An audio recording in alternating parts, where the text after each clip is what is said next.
Akala ko tapos na, ayos na ang lahat. Nakausap ko na si Alina. Okay na ang puso ko pa, pero bakit ngayon pa? Nandito ka na naman sa tapat ko, sa harap ko. Anong ibig sabihin nan hindi ako handa? Sana wag ka nang lumabas, pero ngumiti ka pa rin, tapos nawala ang lakas. Nandyan na naman, nandyan na naman. Bakit lagi kang nasa daan? Nandyan na naman, nandyan na naman.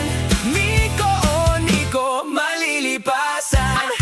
Si Alina nasa isip ko, sinisigurado ko na, pero ikaw naman ang lumabas. Ay nako talaga.